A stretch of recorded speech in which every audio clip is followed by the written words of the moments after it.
Tayo naman, walang iwanan. Tuloy ang laban.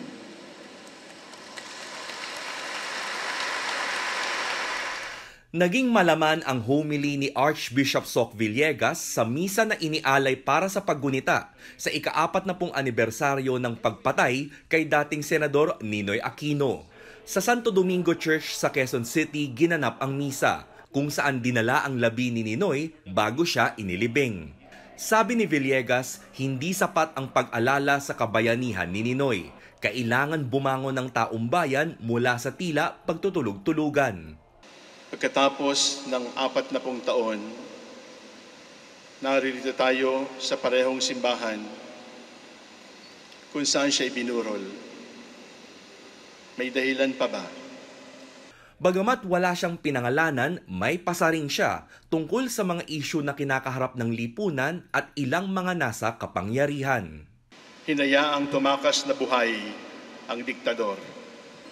Ang mga pirma sa mga batas ng Kongreso at sentensya ng hukuman na bulag sa pagbabalik ng ninakaw na yaman at buwis na ayaw bayaran.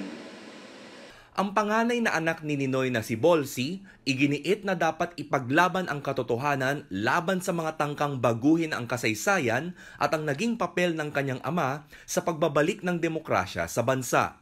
Kahit wala tayong maihaharap sa salapi ng ating mga kalaban, kung tayo ay magtutulungan iwasto ang mga mali, kahit unti-unti, balang araw dadating din ang ating inaasam-asam. Naunang bumisita ang mga taga-suporta sa mga puntod ni Ninoy at Rolando Galman, ang inakusahang bumaril kay Ninoy sa Manila Memorial Park. Sumunod ay sa Terminal 1 ng Ninoy Aquino International Airport malapit sa Tarmac kung saan binaril si Ninoy. Nag-alay rin sila ng mga bulaklak at ilang mga mensahe ng pagkilala sa kadakilaan ni Ninoy. Sana gamitin ng mga tao ang pagkakataon na ito na para sana makinig lang po sa mga kwento natin, no? Mga kwento ng aming pamilya, ng mga kwento ng mga nanindig noong panahon na iyon. At sana yun po parang give it a fair listen. Rex Remitio, CNN Philippines.